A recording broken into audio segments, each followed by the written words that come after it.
ان اللہ یأمرکم ان تؤدوا الامانات الی اہلها وَإِذَا حَكَمْتُمْ بَيْنَ النَّاسِ أَن تَحْكُمُوا بِالْعَدْلِ إِنَّ اللَّهَ نِعِمَّا يَعِظُكُمْ بِهِ إِنَّ اللَّهَ كَانَ سَمِيعًا بَصِيرًا۔ حقوق العباد میں اللہ رب العالمین کے بندوں کے حقوق میں جب بندہ کوتاہی کرتا ہے اللہ رب العالمین اسے معاف نہیں کرتا ہے۔ ایسے بہت سارے معاملے۔ اور مومن کیسا ہوتا ہے؟ مومن تو حقوق کا محافظ ہوتا ہے۔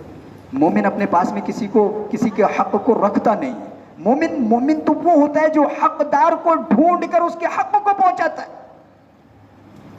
ہم کسی کی غیبت کر دیتے ہیں، چغلی کر دیتے ہیں، واللہ یہ عام بات ہے یہ۔ دوسروں کی بات آتے ہی چار باتیں اپنی طرف سے ملا کر پیش کرنا، یہ ظلم ہے اور قیامت کے دن اللہ رب العالمین اس ظلم پر اپنی رائے قائم نہیں کرے گا جب تک کہ جس کی بدنامی کی ہے، جس کے اوپر ظلم کیا ہے، جس کا پیسہ مارا، جب تک کہ وہ معاف نہ کرے۔ ہاں، اہل علم کہتے ہیں کہ کسی کی غیبت کرنے کے بعد اسے معافی کرا لو۔ جس کسی کی عزتوں پر حملہ کیا اس سے معافی مانگ لو۔ ہاں، وہ بات الگ ہے کہ جس کی غیبت کی ہے، جس کی چغلی کی ہے، جس کی عزت پر حملہ کیا ہے وہ یہاں پر نہیں ہے، وہ اب ڈھونڈنے سے بھی نہیں مل رہا ہے، اس کا پتہ نہیں معلوم ہے۔ تو جن لوگوں کے سامنے تم نے اس کی بے عزتی کی ہے انہی لوگوں کے سامنے جا کر اس کی تعریف بیان کرو، اس کی ذات کے بارے میں کچھ اچھے کلمات کہو۔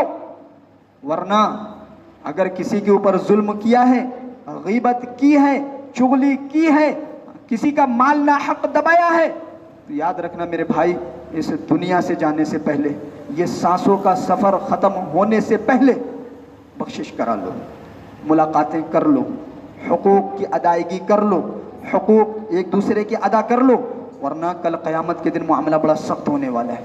جانتے ہیں آپ، ایک انسان جس نے ہزاروں حقوق کو دبائے ہیں، جس نے زمینیں دوسروں کی ہڑپ کر لی، بہت سارا پیسہ دوسروں کا ہڑپ کر لیا، عزتوں پر حملہ کیا، سارے حقوق العباد کی اس نے پامالی کی، ایک لمبی عمر گزرنے کے بعد اسے عقل آ گئی، اسے احساس ہوا کہ میں نے تو غلط کیا ہے، میں نے تو بہت بڑے بڑے گناہ کیے ہیں۔ انسان توبہ کر رہا ہے، اللہ رب العالمین کے سامنے رو رہا ہے، گڑ گڑا رہا ہے اور سچی توبہ کر رہا ہے، ایسا نہیں ہے کہ دکھاوا، سچی توبہ کر رہا ہے، تو کیا اس کی توبہ قبول ہو جائے گی؟ واللہ نہیں ہو سکتی۔ اتنا ہونے کے باوجود بھی اس کی توبہ قبول نہیں ہوگی جب تک کہ جو حق اس نے مارا ہے وہ حق وہ واپس نہ کرے۔ جو زمین اس نے ہتھیائی تھی کسی زمانے میں، 50 سال پہلے بھی اگر زمین ہتھیائی ہے تو وہ معافی سجدوں سے نہیں ہو سکتی، وہ معافی توبہ کرنے سے نہیں ہو سکتی، حج کرنے سے نہیں ہو سکتی، وہ معافی روزہ رکھنے سے نہیں ہو سکتی، جب تک کہ وہ حق اس کا حقدار تک نہ پہنچایا جائے۔ جو پیسہ چرایا تھا، دبایا تھا، وہ پیسہ جب تک اس کو نہ پہنچایا جائے معافی نہیں ہو سکتی۔ کہاں ہیں ہم؟ اللہ اکبر۔ حقوق العباد کا معاملہ بڑا سخت ہے، اور یاد رکھنا، جو انسان کسی کو ناحق ستاتا ہے وہ اپنی زندگی میں کبھی خوش نہیں رہ سکتا، وہ اپنی فیملی میں کبھی خوش نہیں رہ سکتا۔ یہ ایک طرح کی لعنت ہے، اللہ رب العالمین کی لعنت ہے ایسے شخص پر جو دوسروں کے حقوق کی پامالی کرتا ہے۔ تو حضرات، یہ ہماری نمازیں، یہ ہماری زکوٰۃ، یہ ہمارے حج، یہ ہمارا روزہ واللہ نجات کا ذریعہ ہمارے لیے نہیں بن سکتے جب تک کہ ہم دوسروں کے حقوق کو دبائے بیٹھے رہیں گے۔ خیال رکھنے کی ضرورت ہے، حقوق کی ادائیگی کیجیے۔